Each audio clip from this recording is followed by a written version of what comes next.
भारत सरकार के गृह मंत्रालय के आदेश के बाद जहां इंडो नेपाल सीमा से 10 किलोमीटर की दूरी पर प्रशासन ने लगातार बुलडोजर चलाकर अवैध कब्जा खाली करा रही है, तो वहीं शोहरातगढ़ तहसील क्षेत्र के झरुआ ग्राम पंचायत में अवैध निर्माण देखने को मिला, जहां पर खलिहान की जमीन पर लगातार अवैध रूप से कब्जा किया गया है। तो वहीं गांव के ग्राम प्रधान ने बताया कि लोगों द्वारा अवैध रूप से कब्जा किया गया है, जिससे ग्राम पंचायत विकास में अवरोधक हो रहा है।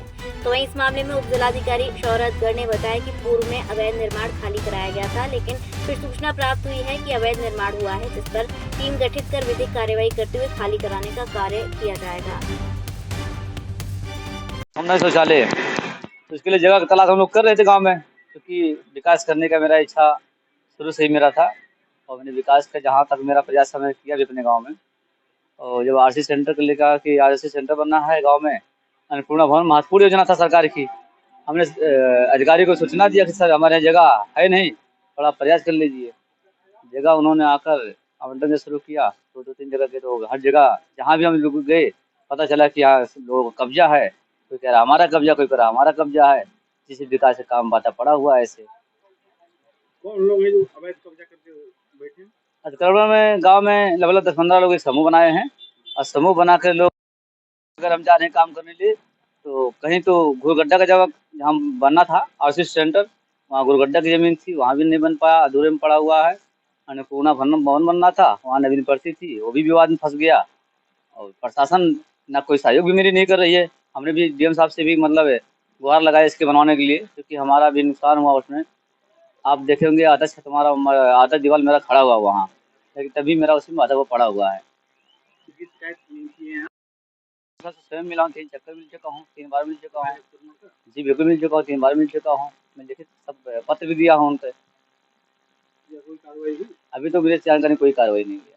अब क्या करेंगे? अब मेरा निवेदन है कि अगर आपके साथ सामने आपको देख आए हैं, आधा दीवार मेरा खड़ा हुआ है, उसमें पैसा लगा हुआ है और जब सरकारी धन कहीं नुकसान हो रहा है तो मुझे भी तकलीफ हो रही है।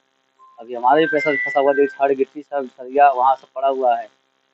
अगर खाली हो जाए तो हमारा काम भी हो जाए, थोड़ा अच्छा लगेगा अगर काम हो जाए तो।